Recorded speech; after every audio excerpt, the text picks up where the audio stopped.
Hey, my legion, how y'all doing today? And happy Halloween. Kind of a different Halloween this year.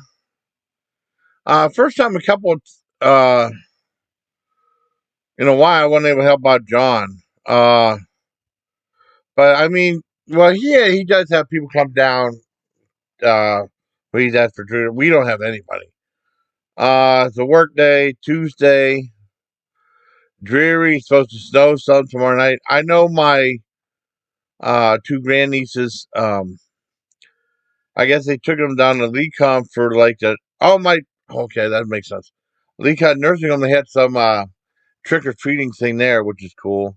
And I know they have trunk or treat, which I'm not exactly sure what that is. And then they had like I thought my sister took them to the Mill Creek Mall for the trailer treats, where like businesses like they have a table set up and you go to each table and they give you candy each business and stuff.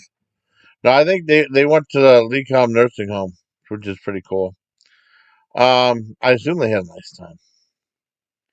But I mean, it was cool.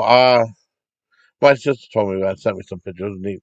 But I want to wish everybody a very safe and happy Halloween. Um, and I thought I would review the Halloween event of the year right now.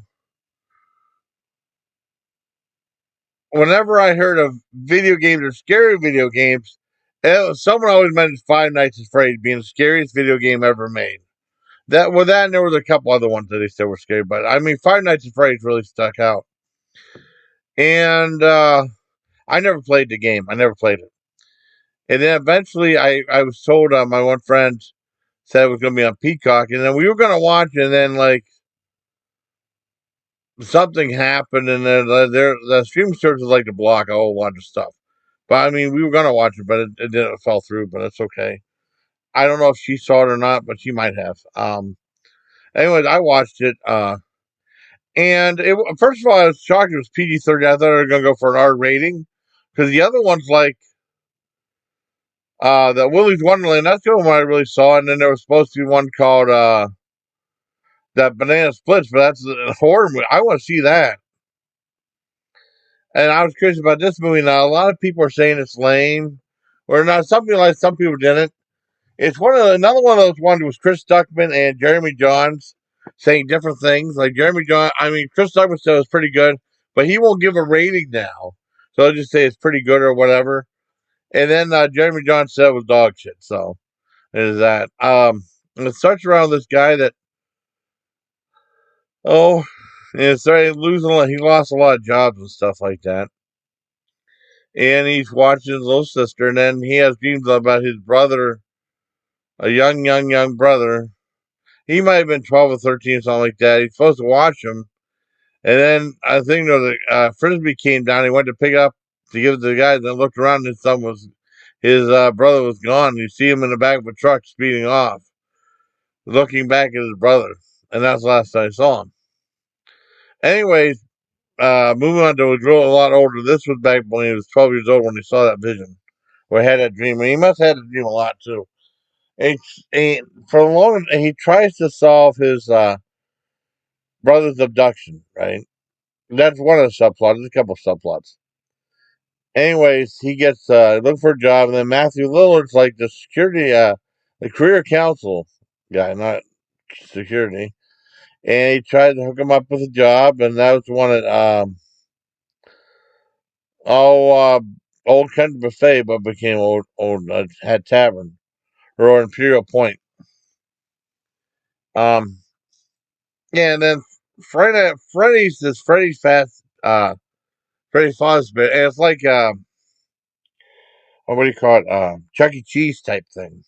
I saw a couple other ones. I saw that Willy's Wonderland with Nicolas Cage. That was R rated. I want to see that Banana Splits movie. I really do. But this one was PG-13. They said for bloody violence. I mean, it had some scenes of violence in it that I mean, some might find like younger kid might find unsettling. The bloodshed was pretty limited, but there was blood in it. My drink was about as red as that blood there too. Uh, so I mean, we're talking about my sister. Yeah, a lot of fun.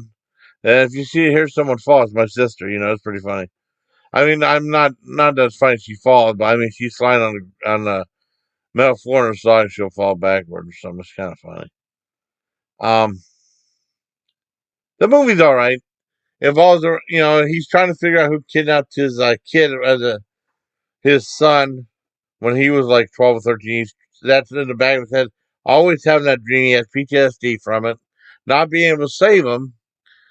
And now his aunt wants to take his custody, take his sister away from him, who's 12 years old, right? And anyways, he goes to see Matthew Little, and he's like a career counselor, and he says, "Hey, you that hard up for cash?" I said, "Yeah." Well, I got a job for you, a security job. It's at this old abandoned video game factory. And he said, like, the hours are bad and the pay's bad and all this. And the guy said, "Oh, well, I'll take it." Eventually, he said he'd take it. And you see inside the arcade, I mean, I think the replication of that are pretty good. I know Jim Henson's Creature Effects did the animatronic, and they look really good.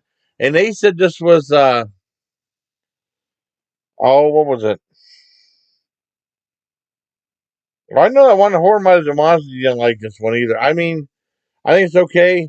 I remember there was they're trying to make the guy look bad, who's a security guard, and these guys come in. They say, "Okay, we're going to smash the place up," and then they end up all getting killed and stuff from the robotics. But I see when he was smashing a pinball machine, it made me so mad. And there's a game there called Royal Flush. I think that's the one I played way back in Fort Detrick. I mean, that was my old school because it was like someone was we had a small club, and there was like I wish I remember a small, teeny tiny PX, and then you go up there and there's the pinball machine. That's like it's a poker one from the '70s with like an old school cabinet, right? Wooden cabinet, and boy, you had to bust your ass to get any points at all. It did not. Very stingy on points. And what made me mad was there's these guys are supposed to get the guy fired, right? And they hired him, and they one guy starts smashing the pinball machines, at least front parts of cabinets and stuff. It's not a bad movie. It could have been better with PG-13.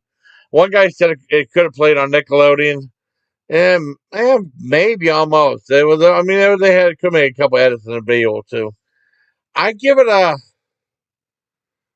I give it a 7 out of 10. It's interesting. It's not boring at all. It's interesting enough to get a 7 out of 10. Probably just a one-time watch though. So, I hope you all have a nice time. Hope you all enjoyed this review of Five Nights at Freddy's. So happy Halloween, everybody. Until next time, please take care, my legend. You're again. Five Nights at Freddy's. Good night. Happy Halloween. Good night.